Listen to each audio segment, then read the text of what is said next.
Long before satellites and Doppler radar, people relied on weather vanes for storm tracking. A folk art figure balanced on an axis turns with the wind to indicate both direction and speed. Though more ornamental than practical, it's still a great way to find out what's in the wind weather-wise. As it swings with prevailing winds, a weather vane offers important clues.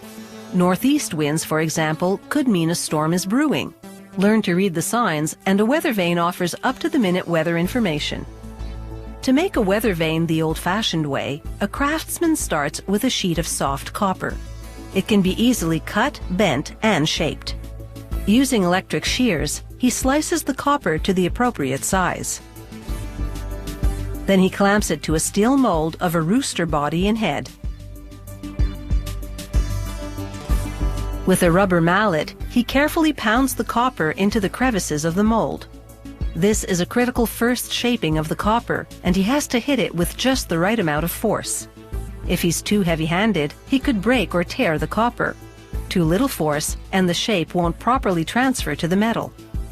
With the basic rooster shape now established, he reaches for an air hammer that's equipped with a plastic tip.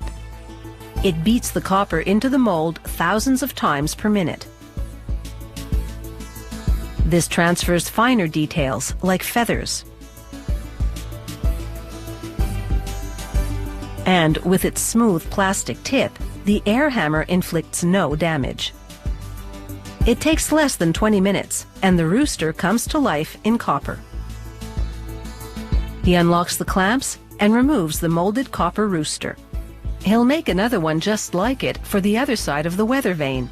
This will distribute its weight correctly and make it look good from all angles. He then pounds copper into the shape of the rooster's tail. It has generous plumage for just the right balance. With a bandsaw, he slices around the molded shapes to remove the excess copper.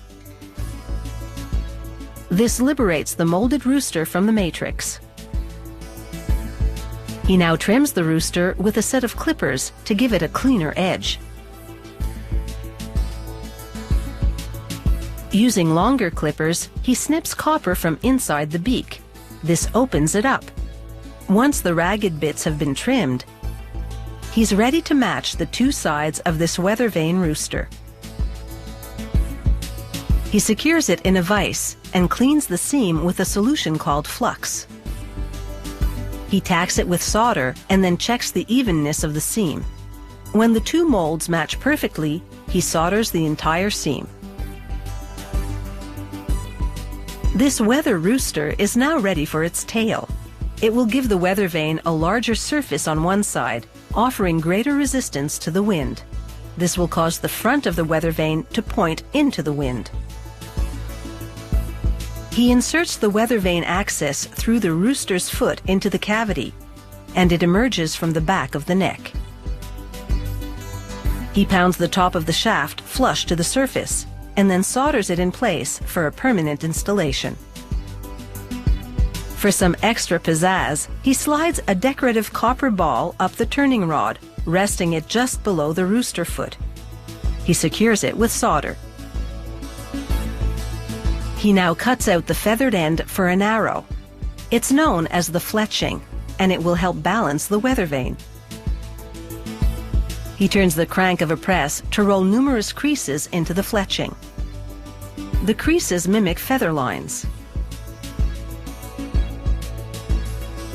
He solders the feathered end to the pointed shaft. It has a hole for installing it onto the weather vane's turning rod. As the weather vane spins with the prevailing wind, the arrow will point in its direction. A wattle below the beak and a comb atop his head, and this rooster is ready to rule the roof. Exposure to the elements will weather the copper and give it a blue-green patina. For customers who don't want to wait a few years for this to happen, instant results can be achieved by applying a special acid. Depending on its complexity, a copper weather vane can take up to 2 days to build. With luck, it could last a century or more.